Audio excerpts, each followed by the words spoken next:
Good afternoon. My name is Laurel Ballou. Sessi Hamia and Seacut Spout Suit are my ancestral names.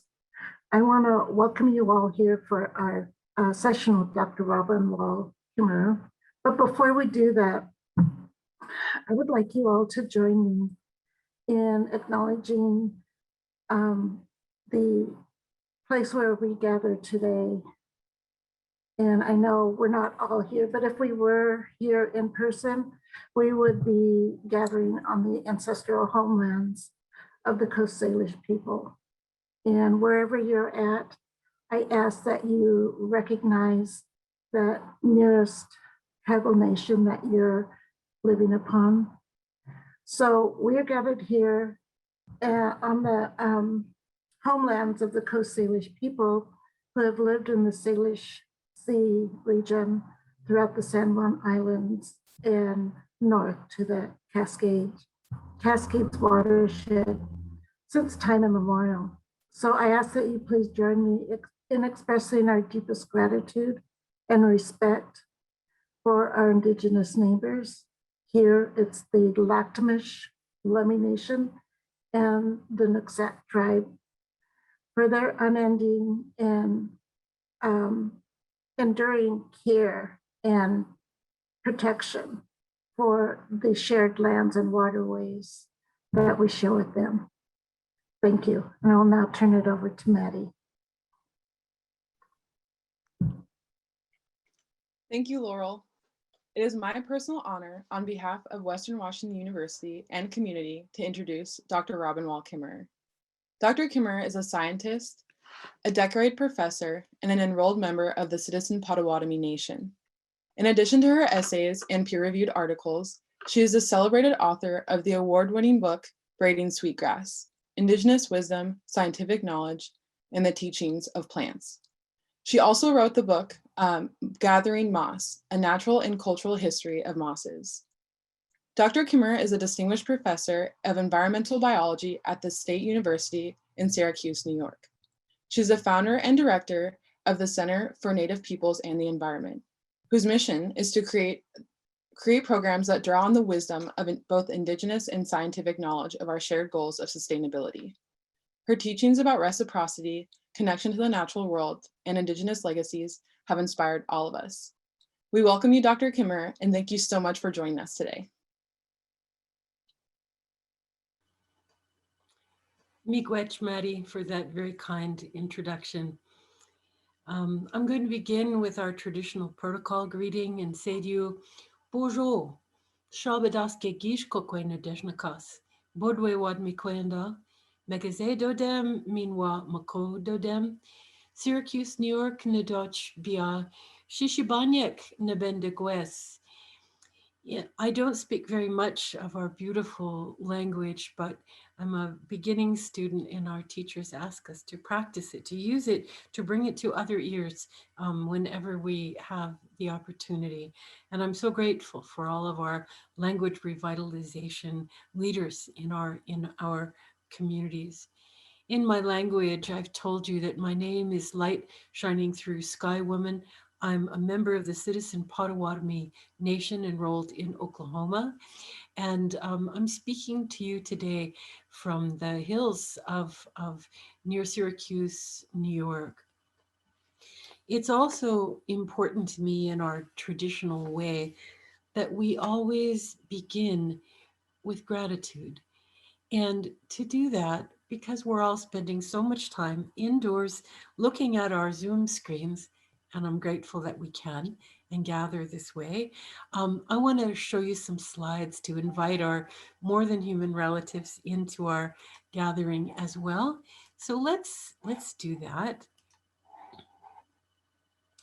And hold on, let me be sure that this is all, it was working a minute ago. Come on, slides. There we go. All right, good. So to remember that we will begin with gratitude, as we always should, for it's our first responsibility.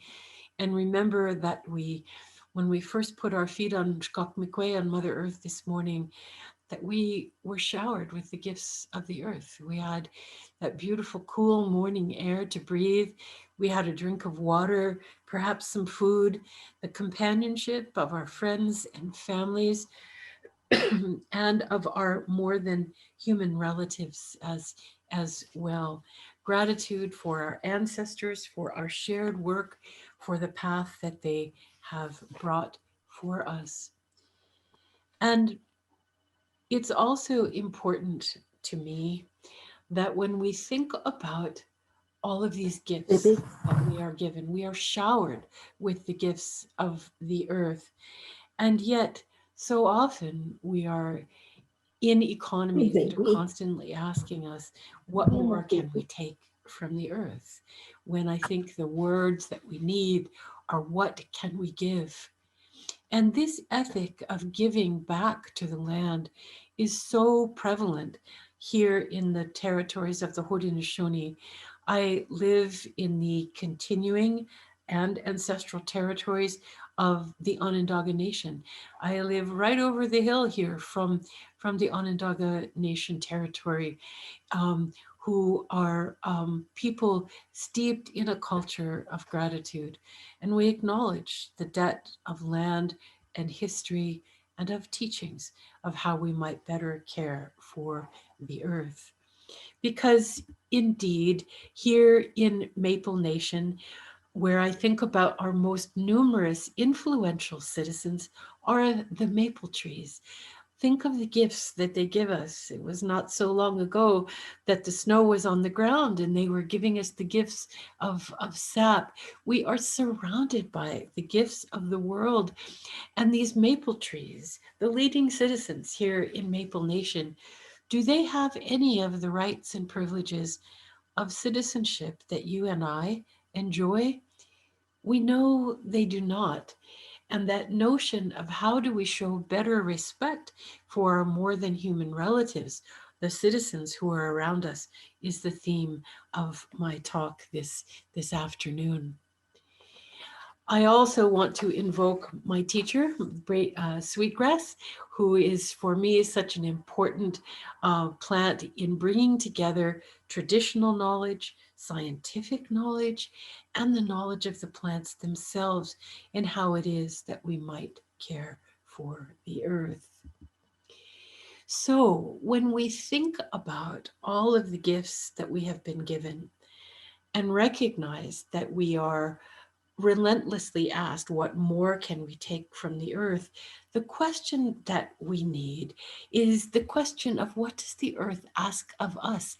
How can we reciprocate this ongoing shower of gifts? And this is what we'll spend our time thinking about and imagining tonight. I have to acknowledge that I am very unlikely to say anything that you don't already know. But I'm reminded of our teachings that say we human people forget and we need each other to help us remember to remember.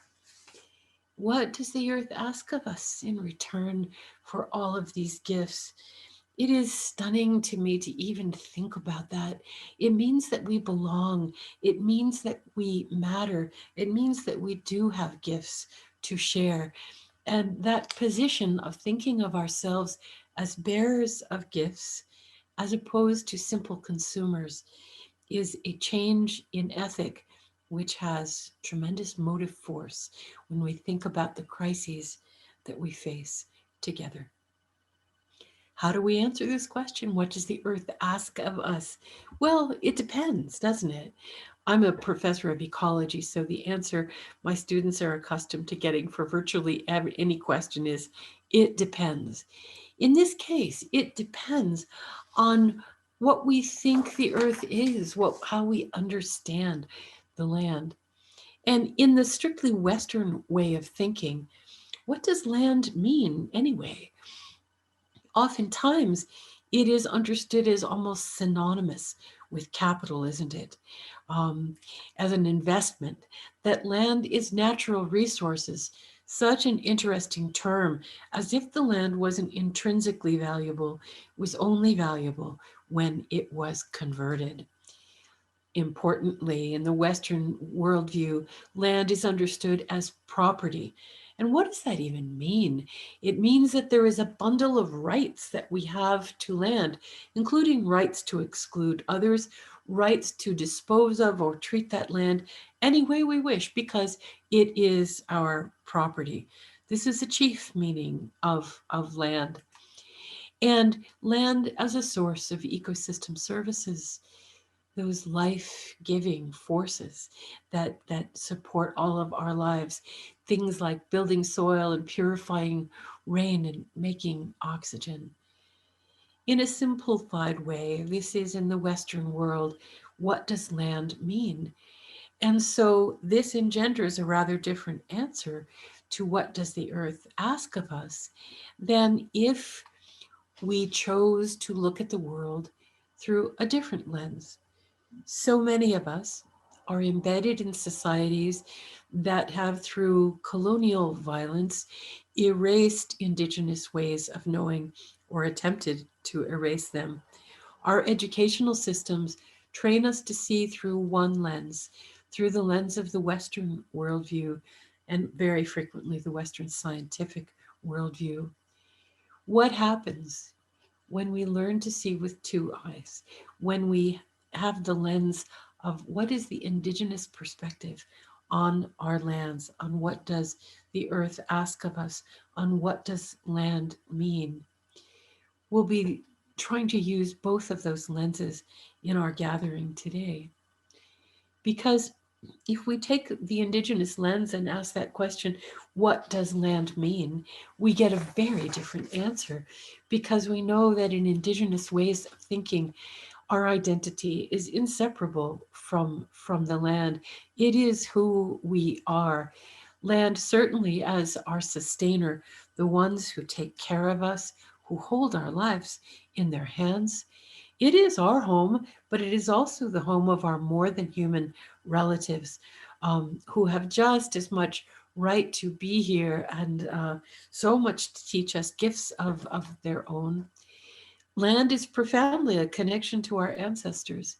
It reminds us that when we stand on the land, it was our ancestors who cleared the path that we might be here.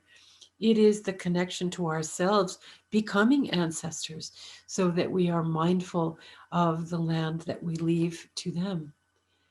In Anishinaabe Potawatomi ways of knowing, the land is also understood as a source of knowledge, as a teacher, as a library of sorts.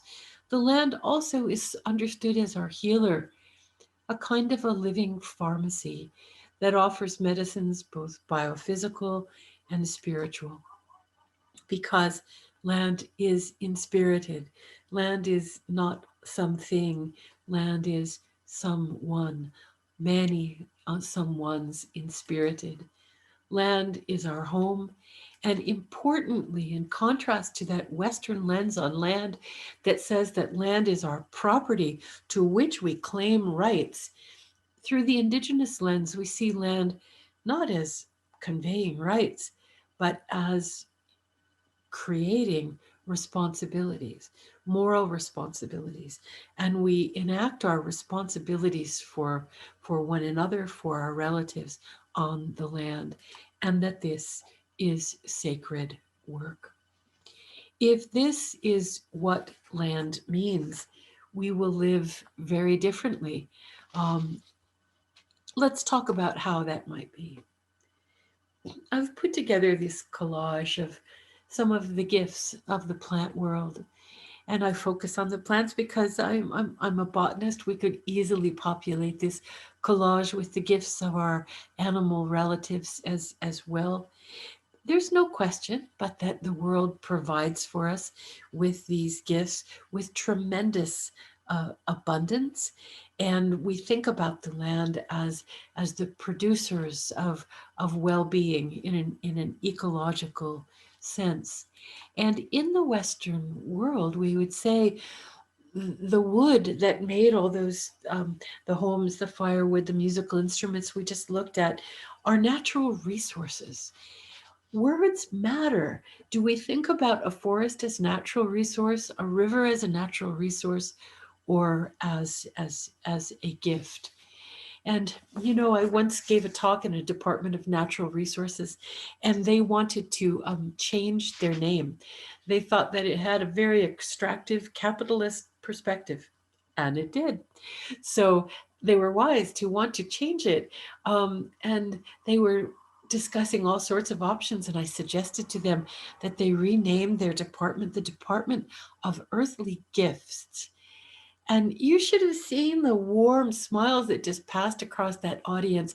Everybody wanted to work for a Department of Earthly Gifts because of the connotations of reverence, responsibility, and reciprocity. You know you would be doing good work if you worked in the Department of Earthly Gifts. Words matter. And when we think about these gifts rather than natural resources, I want to invoke one of the oldest teachings about how we care for those gifts. This is the metaphor of one bowl, one spoon. It's more than a, excuse me, a metaphor. In fact, the Haudenosaunee and the Anishinaabe peoples, we have a treaty belt among one another that is the one bowl, one spoon treaty belt, which makes this agreement that the gifts of Mother Earth are for us to be shared. They're all in one bowl. A bowl is finite, isn't it? We have to take care that that bowl not be empty, that we always can replenish it and let it replenish itself. But this teaching and this agreement is more than about the bowl. It's also about the spoon. There's one spoon. It's the same size for everybody, not a big one for some people and a little one for others. This is a powerful teaching and a connection between justice and the land. We've been talking about words, that words matter. So let me just tell you a little story. Algonquin biologist colleague of mine tells the story of going to her tribal council and asking for a grant to go to a sustainability meeting. And some of the elders in the room said, well, what's sustainability? And she said, well, that's the way our people have lived so well since time immemorial on our lands without damaging our lands. And she shared that. And then she said, well, here are the definitions of sustainability, the words that are used in the Western framework. You know these, you probably use them all the time. Sustainability is this way of living that ensures the attainment and continued satisfaction of human needs into the future, right? They're good words. It's a good orientation. And she shared all of these definitions with the council.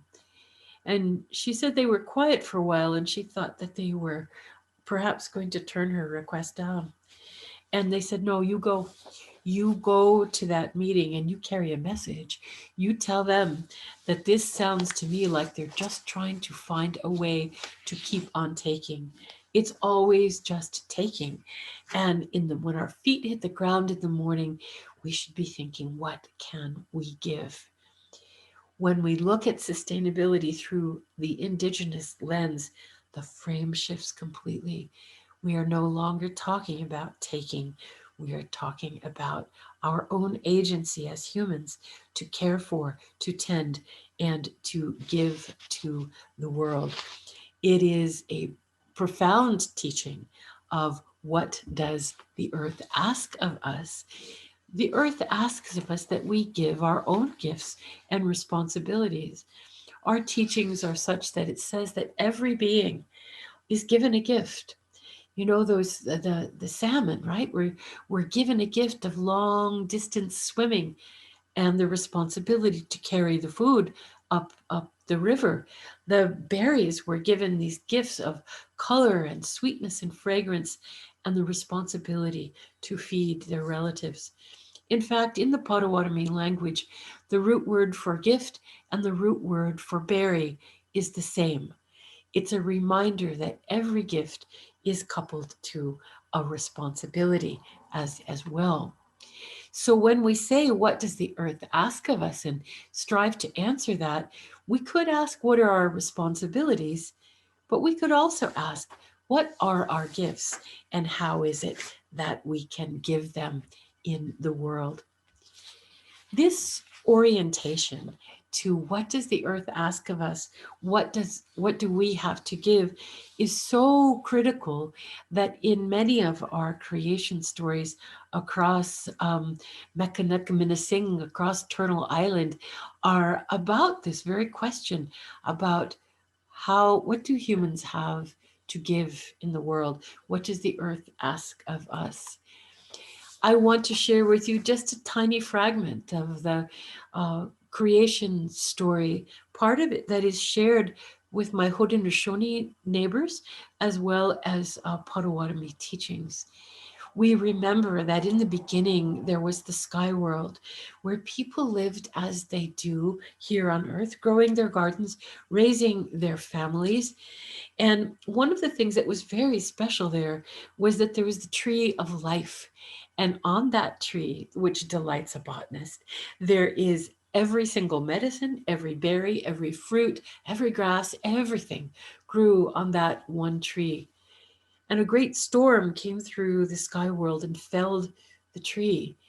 And a beautiful young woman, in our language, we call her Gij Kokwe, went out to look at the fallen tree, and she encountered the great hole in the ground where it had fallen. She looked in, expecting to see rocks and soil, but instead she saw just blackness. It was empty. So she couldn't believe it. She stepped closer to the edge and she started to fall. She started to slip. And so she reached back and grabbed onto the tree of life. But a branch broke off in her hand and she fell like a maple seed pirouetting on an autumn breeze. And a column of light streamed from a hole in the sky world, marking her path where only darkness had been. But in that emptiness, there were many gazing up at that sudden shaft of light. And as it grew closer, they could see that it was a woman with her arms outstretched and her black hair billowing behind her as she spiraled toward them.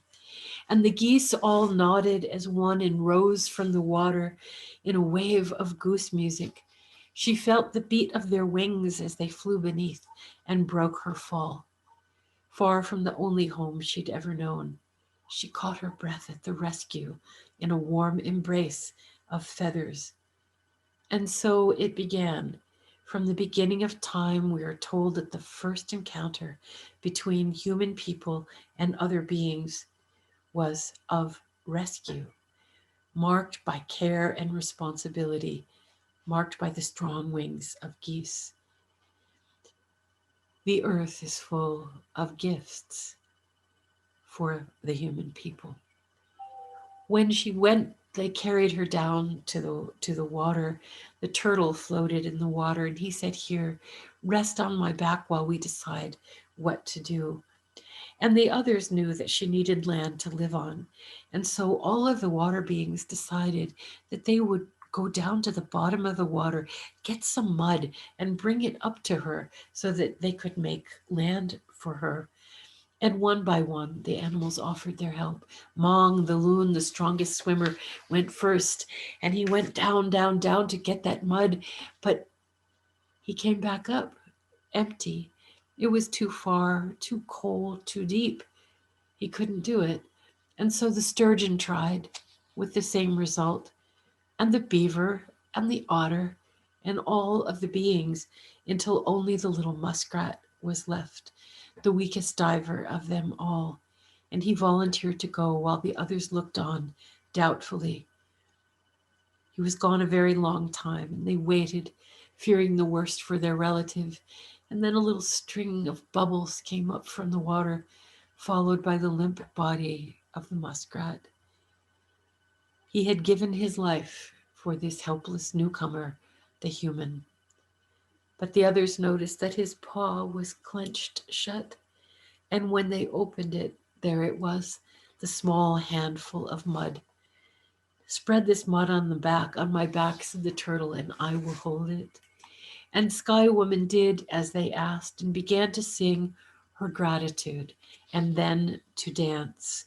And as her feet caressed the earth, the land grew and grew from the gift of the animals on the turtle's back. And in reciprocity, she sowed the seeds from the branch in her hand of the tree of life and made the earth green and beautiful. We remember that the earth was made not by one alone, but from the alchemy of two essential elements, gratitude and reciprocity, giving back the gift. Together they formed what we know today as Turtle Island. In the beginning of the world, the other species were our life raft. And now, in the spirit of reciprocity, we must be theirs. The earth was new then when it welcomed the first humans. It's old now, and some suspect that we have worn out our welcome. The stories of reciprocity grow dim in the memory. How do we translate from stories at the world's beginning to this hour, so much closer to the end?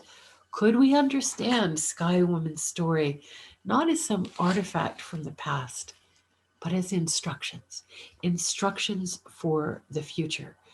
To say, as Sky Woman had to be thinking, what can I give in return for the gifts of the earth? What does the earth ask of us? Gratitude. Gratitude is that teaching in that beautiful story. And that might seem just like weak tea, given the way in the Western world we think about gratitude as just a kind of a polite thank you. But it's so much more than that. It's really powerful medicine, because when we give thanks in a deep and conscious, mindful way, we know that we're not alone. We know that our very lives are contingent upon the gifts of others. And the evolutionary advantage for cultures of gratitude and practice of gratitude is really compelling. It has actually adaptive value because it creates this practical outcome for sustainability.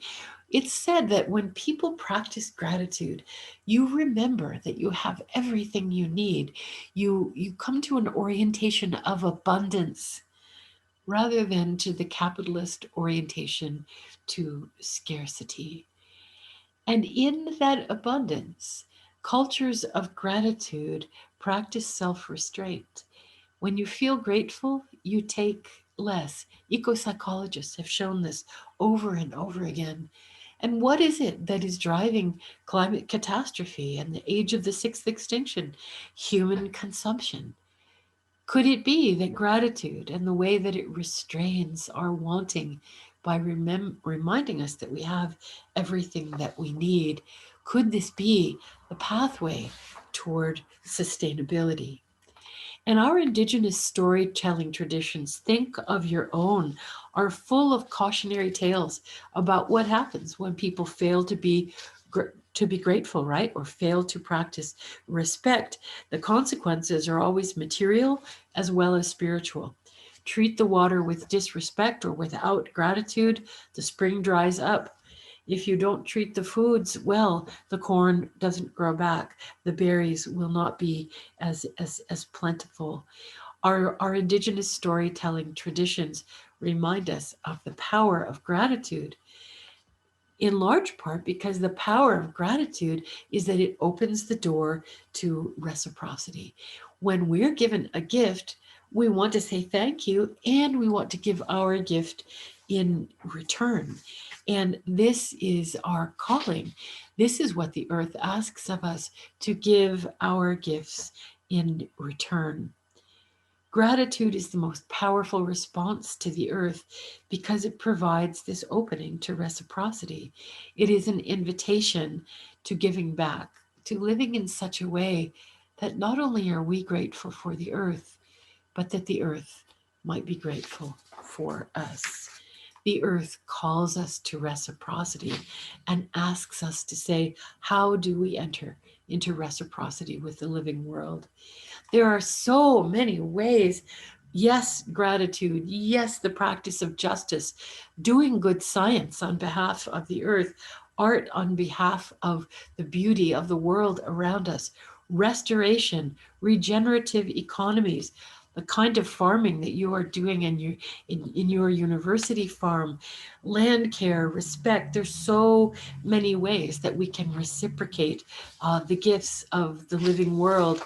I think about it as, raising a garden, raising good children, and when we need to, raising a ruckus. What does the earth ask of us? One of our most powerful gifts is that of attention, that unique ability to focus mind, body, emotion, and spirit, and really look at the world. In a world that gives us maple syrup and spotted salamanders and sandhill cranes and Douglas firs, shouldn't we at least be paying attention? And paying attention is an act of reciprocity. It's the gift that keeps on giving, because when we pay attention, it generates wonder. And wonder generates more attention and more joy. And paying attention to the more than human world doesn't lead only to amazement and to wonder. It also holds the acknowledgement of pain, because when we are open and attentive, we see equally the beauty as well as the wounds. We see the old growth and we see the clear cut. We see the mountain and the mine. Paying attention to suffering sharpens our ability to be responsible, to respond. And that too is a gift, because when we fall in love with the living world, when we fall in love with the living world, we can no longer be bystanders to its destruction. Attention becomes intention, which coalesces itself to action, which changes the world. There's so many ways we pay attention. I want to just highlight one of them, and that is knowing the names of our more than human relatives who are around us. It's not just because I'm a botany professor that I think everybody should know the names, but knowing names is an act of respect, isn't it?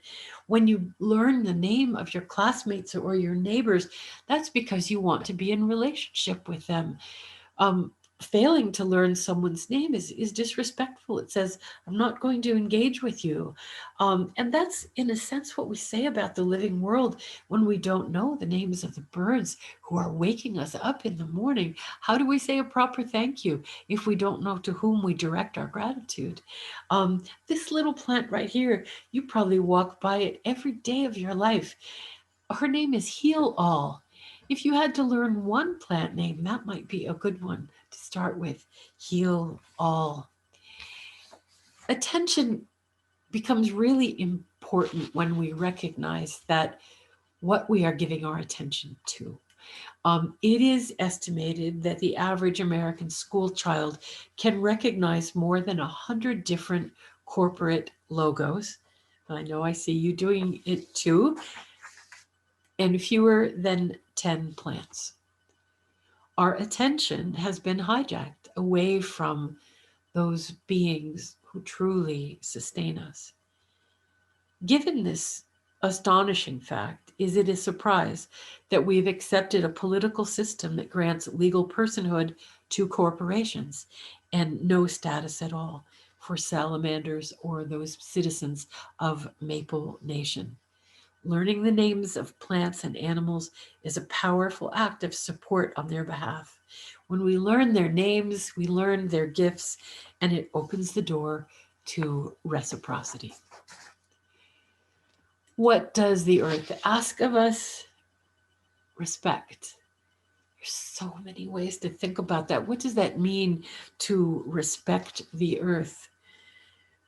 Respect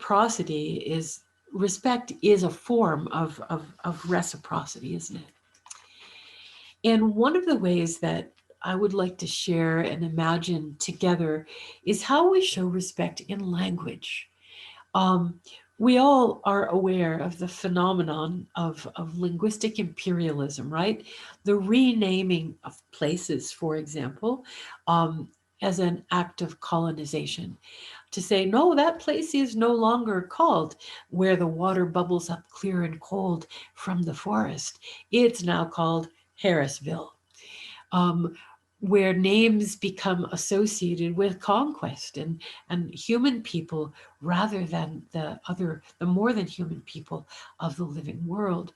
We see the violence, quite honestly, that has been done by renaming and this tool of colonization.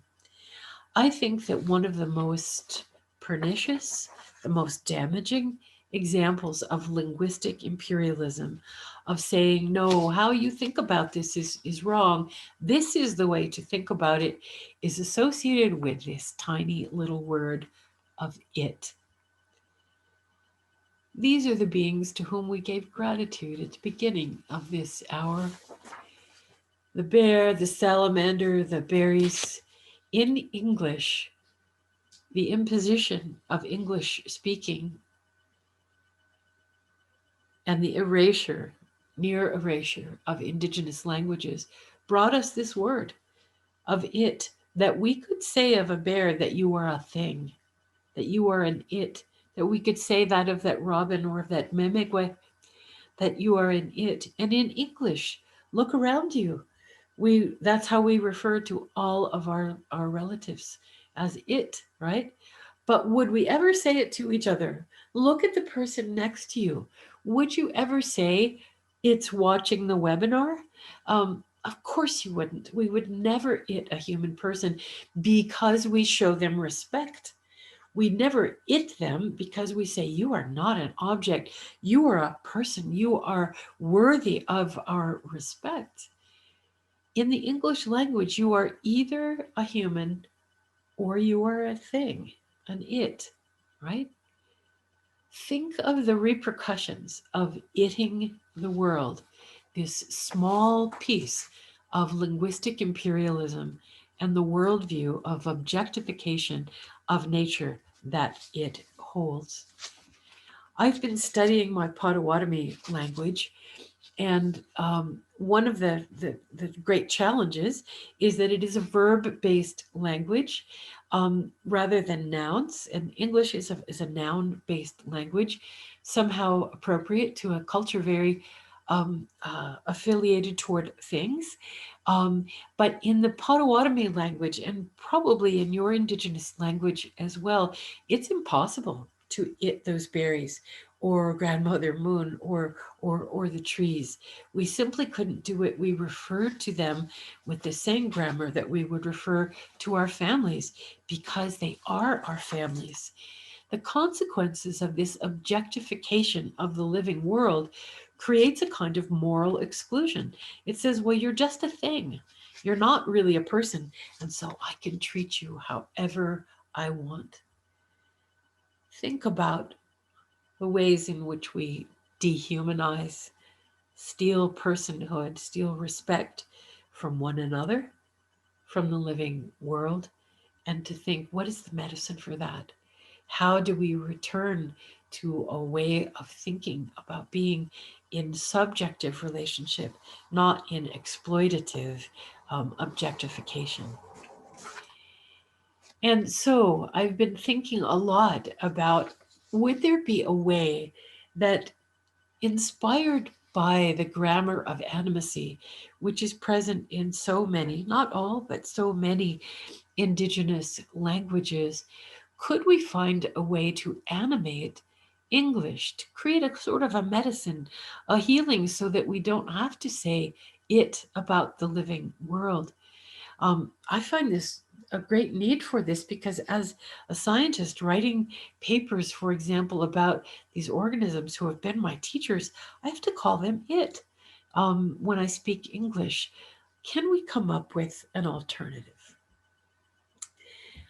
Working with my language teacher, listening in the world, I've tried to do a little thought experiment about that, and maybe you could do it with me.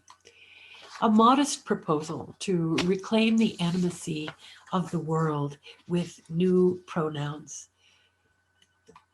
Could we think about a new pronoun based on, for me, based on our Potawatomi language, where the word for an earth being is B'madisi Aki. It's a beautiful word that my elder teacher provided, but B'madisi Aki is not going to slide into English very well. But the end of that word is Aki, which means the earth, and the end of that word is ki. What if we adopted the pronoun ki to go sit beside he, she, ki, and it? Will still need it to talk about paperclips and bulldozers, but not to talk about maples. We want to speak of them as these citizens of Maple Nation. I want to say Ki is giving us their gift this spring. Ki is the leading citizen in my town, not it. And of course, we're going to need a plural as well. And the good thing is in English, we already have a word that we can use. One of the ways to pluralize in our language is to add an N. If we add an N to ki, we get kin. The plural of earth beings, the plural pronoun is kin. When we see the geese coming home in the springtime, as they are here, we say our kin are coming home, our kin are returning. We're so glad to see you. I've been doing experiments with some of my students and playing with these new pronouns and trying to use them. And my students say that, of course, they stumble over it a little bit to begin with, but they said, when I speak of the world as ki and kin, it feels more just and I feel happier. That's a good reason to change our language and change our worldview toward a kinship with the living world. A worldview in which other beings are persons, not things. How different the world would be if we extended those same rights that in this country we extend to the personhood of corporations, to rivers and trees. And many of you probably know that around the world under Indigenous leadership, this very thing has happened.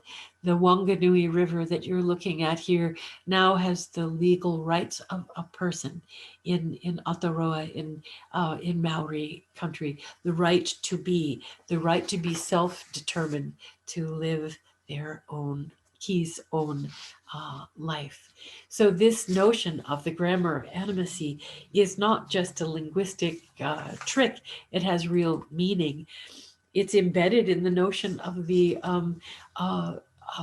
UN Declaration of the Rights of Nature that enshrine rights of Mother Nature in the constitutions of Ecuador, Bolivia, and Peru, and is before the United Nations today, based on this Indigenous conception of the personhood of all of our relatives.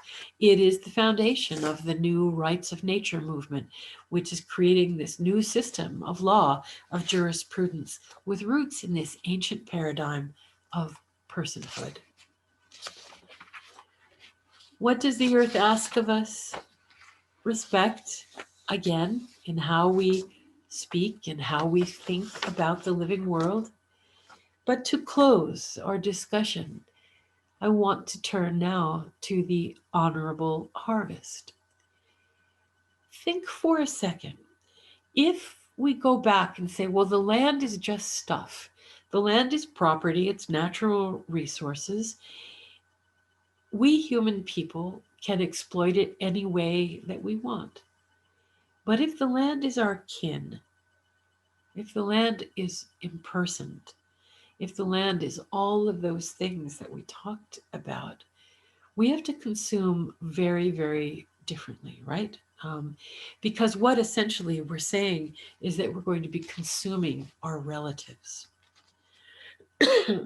This creates a moral dilemma, doesn't it? There's no moral dilemma in the Western world. We just call all of it it.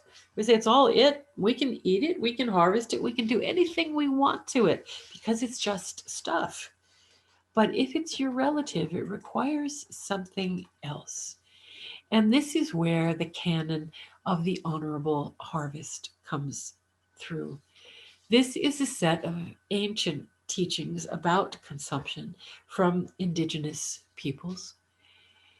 It was taught to me in berry picking, in medicine gathering, by all kinds of different elders and teachers who, when we were on the land gathering, we were receiving the gifts from our kinfolk, from our relatives.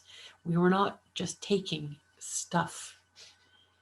So let's walk through this teaching of the honorable harvest, of how we pick berries, how we pick medicine, and think extending from berries and medicines to everything we take from the earth. Because we humans cannot photosynthesize. Everything comes from the earth. Could we harvest it honorably rather than dishonorably? We're told that when we go into that berry field, we never take the first one. It's a sign of respect to leave the first one. It's also a conservation ethic, because if you don't take the first one, you will never take the last. It is a practice of self-restraint. And then we ask permission of that berry plant, of that root, of that tree. We ask permission if we could please harvest some. We say why we need it. We ask permission. And I know that many of you would think that's pretty crazy to be out in a berry field asking permission of the berries. But in a world where those berries are your relative, are your elder, it's not crazy, it's just good manners.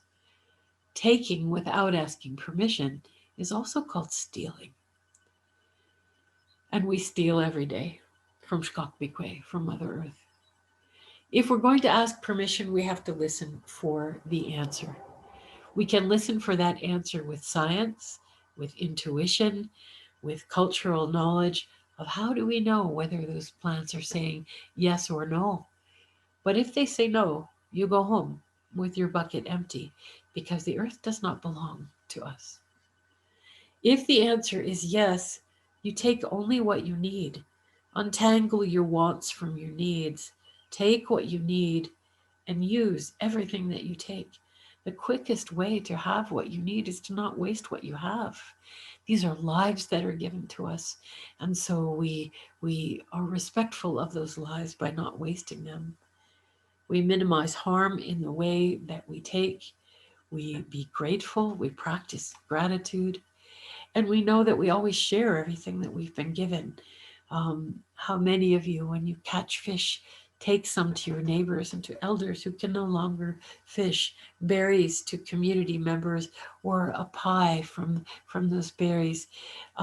Plants are our original teachers of generosity and sharing.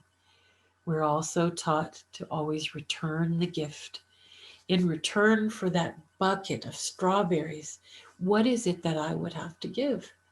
I need to know strawberries well enough to know what they would like, what they would value. That's why we need to know their names. That's why we have to pay attention so that we can appropriately reciprocate the gift, right? But we reciprocate it in a tending way. Maybe I'm going to take and weed around those berries. Maybe I'm going to transplant some to a new place so they could flourish. I give something back to those berries. And I always give a spiritual gift back to those berries as well. That's the honorable harvest. These are the teachings of the way that we take when we understand the world to be not just capital, natural resources and property, but to be a community of beloved beings. That is how we take from the land. These can be applied not just to plants that we harvest, but to everything that we take from the earth. It's associated with this other part of the honorable harvest, which says, take only that which is given to us. It's an interesting ethical and practical problem. How do we know what is given to us? I still wrestle with this, but I am pretty darn sure that coal from mountaintop removal is in no way given to us. That tar sands is not given to us, given the cost of destruction to our beautiful Mother Earth as a result. We take only that which is given to us, and the sun shines every day. It is given to us every day. Every day the wind blows, the tides roll in. We can apply the honorable harvest to our energy strategies as well. This is a very contemporary way of thinking and an ancient one. Had we applied the honorable harvest to our energy policies, for example, we would not today be afraid of our own atmosphere. In closing, what does the earth ask of us?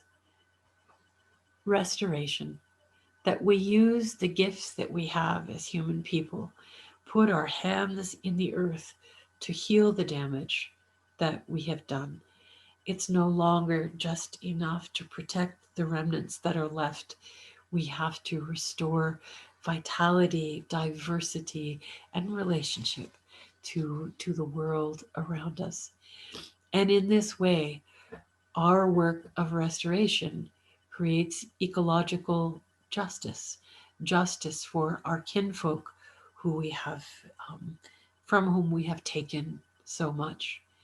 And it calls to mind for me the words of a wonderful teacher and mentor, the late Audrey Shenandoah of Onondaga Nation right here, who said, our job as humans is to seek justice.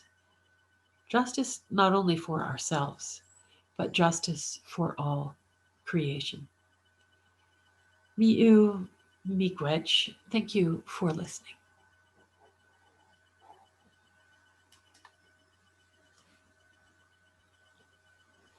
Thank you so much for that. It was really beautiful. We actually have time for a couple questions. I think probably like 2 or 3 questions. Did you want to answer some of them?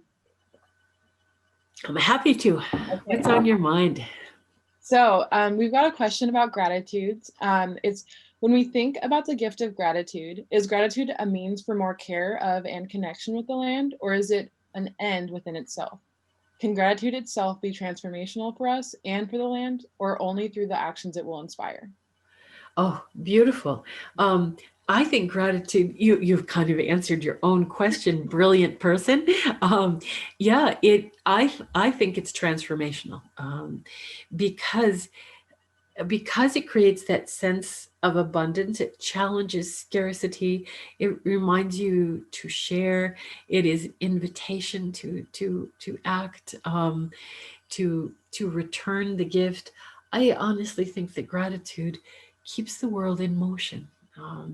It's like a gift just being shared again and again and again. And so to me, it's the gratitude is like dropping that pebble in the calm water, and then there are all those beautiful ripples of gratitude that and reciprocity that flow out from it. It's really beautiful. I keep saying that's beautiful, but there's no other words like I can think of that describe the power and the beauty of what you're saying. We have another question. This is a shorter one. Could you tell us about an other than human being you have met recently who has been on your mind or that you're especially excited about these days? I want to be sure I heard that other than human beings. Yes. Oh my goodness, always. Who is so much on my mind right now? It depends on the day, of course.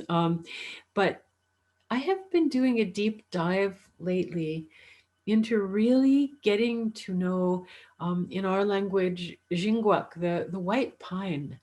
And I'm really trying to understand their way of being. I'm trying to understand white pine's culture, not only their personhood, but if you're a person, you live in a culture. And what is the culture of White Pines? What are their beliefs? How do they pray? What are what are their ceremonies like? Who are their neighbors? How do they make relationship? So I've been really trying to listen and observe and be taught by White Pines. But it could be that it's the gift of attention when you're really listening and paying attention with that openness to say, who are you? What is your culture? That we should be doing with one another, and with every one of our relatives. Yeah, I was gonna mention that a lot of what you were saying, I feel like is very applicable for just like how we as humans interact with each other recently right now. It's so important and something I think we're really missing in our world right now. Yes, this notion of itting the world and othering the world, it's the same thing. It's right. We other one another, with all of the misunderstandings, the injustices, the violence that follows that.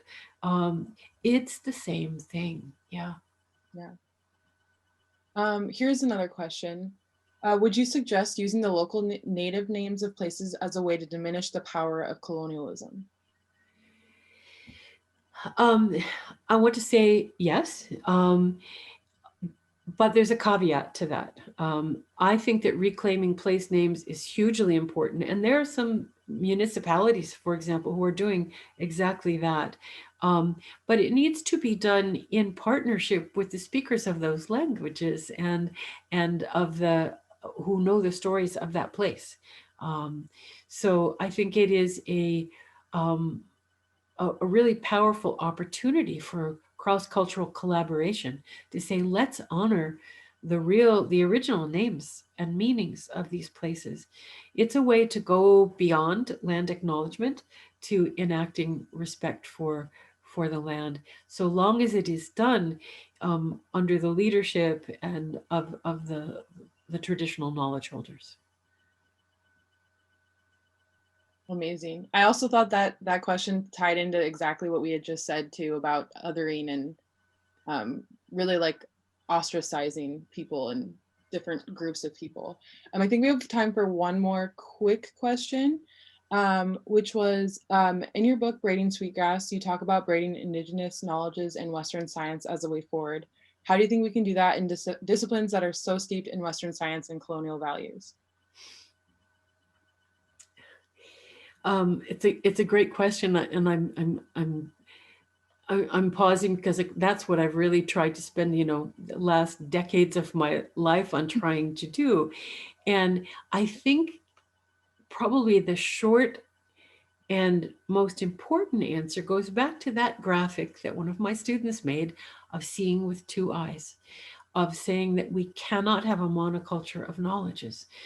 There are multiple knowledge systems out there, and we as students, as faculty members, as citizens, need to combat that notion of erasure of other ways of knowing and invite them back into our dialogue, to understand that we know so much more together than we do apart. But the bastions of Western science in which I am embedded, I honor the fact that it is it's hard work. It's swimming upstream. But in my experience, when people become aware of the nature, the depth, the sophistication of Indigenous knowledge systems, they can't help but be open to thinking about multiple ways of knowing. That was amazing. And I think that's a great question to end today's presentation with. Thank you so much on behalf of Western Washington and the Outback Farm, the Alumni Association, the Sustainability, Equity, and Justice Fund, and the Northwest Indian College for just for this amazing presentation and what you shared with us today. Thank you to everyone who attended the speaker series. You'll all receive a follow-up email with additional resources to continue the conversation. Again, thank you so much, Dr. Kimmerer. I am so thankful for this opportunity and for being able to talk to you today. Me as well. Thank you, everybody, for a really good gathering of minds. You know, you can sometimes feel it through even Zoom, of that good energy, and I thank you for that. Thank you.